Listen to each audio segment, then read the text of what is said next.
आपको भी इसका अंत करना पड़ेगा। जहां भी चाइनीज देख लीजिए ना, किसी के घर पे भी हो चाइनीज सामान, बस पूछिए झालर चाइनीज है, नोच के फेंक दीजिए यहाँ पर। अब पुलिस उलिस कहेगा तो कह दीजिए खान सर बोले, अब दिखा दीजिएगा वीडियो पुलिस को, सोचो हमरे ऊपर हो, क्योंकि प्यार से अब नहीं समझेगा। हम तो साला ताज्जुब करते हैं कि हमको लगा इस बार कोई चाइनीज नहीं खरीदेगा, क्योंकि गलवान की घटना अप्रैल से लेकर अभी तक स्टैंड अप पे हुआ है। हद है चाइनीज पे, चाइनीज नोच नाच दीजिएगा। अभी हम एगो का नोच के आए हुआ, हमारा सेवटर रख लिया है वहां पर, तो नोच नाच के हमको ये सब नहीं होता है भाई। हम भी जमानत करा लेंगे, सुप्रीम कोर्ट से पहुंच जाएंगे। सुप्रीम कोर्ट ने कहा कि किसी की पर्सनल लिबर्टी नहीं रोक सकते हैं, और हमने अर्नब गोस्वामी के मैटर में भी कहा है कि हमारी अभिव्यक्ति की स्वतंत्रता है, तो हमारी भी अभिव्यक्ति की स्वतंत्रता है। अगर भारतीय है, देखिए कोशिश तो कीजिए आप दिए से सजाने के लिए, नहीं सजा सकते हैं। आपका घर बहुत बड़ा है, आपको बहुत ज्यादा लक्ष्मी है, आपकी लक्ष्मी धन दौलत और ज्यादा बढ़े, आप हिंदुस्तान की विकास में मदद करें और आगे बढ़े। लेकिन आप अगर सजाना ही है ना, तो इंडियन झालर मोती से सजाइए, और नहीं सजाए ना तो नोच दीजिएगा। अगर किसी का चाइनीज है ना तो कहिएगा कि चाइनीज है कि इंडियन है,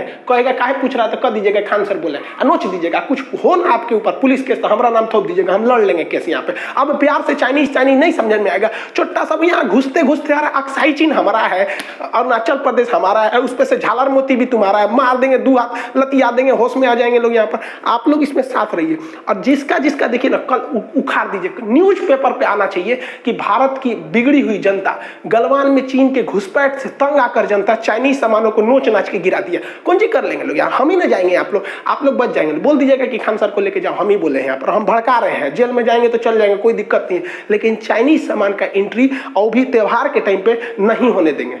आप सब लोग को कहते हैं, जो लोग खरीद लिए हैं, एक काम कीजिए, इस बार जिस तरह से जलाया जाता है ना, उसी को हवन करके उसी को जला दीजिए। चाइनीजों को कम सजाएंगे, दिए से सजाएंगे, लेकिन अपना घर अपनी संस्कृति से सजाएंगे। हम चाइनीज सामान को अपने यहाँ नहीं घुसने देंगे, प्रेम से नहीं चलेगा, लतियाना पड़ेगा चाइना को। और आप दिखाइए कि हम हिंदुस्तानी भी अपने देश से प्रेम करते हैं, और देश के लिए, अपने सैनिकों के शहादत के लिए हम कुछ नहीं छोड़ेंगे। हमें दिखा देंगे चाइना तुमको भी, और एक एक चीज का बहिष्कार होना चाहिए। और यकीन मानिए चाइना हिल गया है, दहल गया है, जब से उसके ऐप्स बैन हुए। देखिए ना, पबजी का सर्वर चाइना से था तो उसको भगा दिया, भाग भाग तोरे चक्कर में हम इंडिया में बैन हो जाएंगे। अच्छा है, देखिए ऐसा नहीं है कि केवल देश की सेवा बॉर्डर पे खड़े हुए फौजी ही करेंगे। जो पबजी गेम खेलते थे ना, उन लोग पे लोग मजाक उड़ाते थे कि गेम खेलता है पबजी वाले। अरे पबजी बैन होने से चाइना में तहलका मच गया।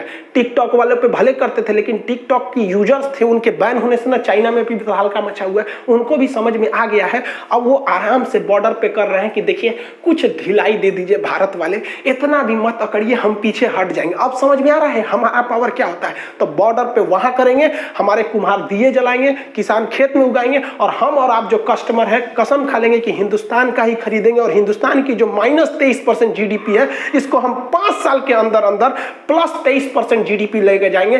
पूरा लंबा छलांग लगाएंगे हम लोग इस पे। उम्मीद करते हैं इस मुहिम में भारत में हर लोग आगे बढ़ेगा और चाइनीज का बहिष्कार करेगा।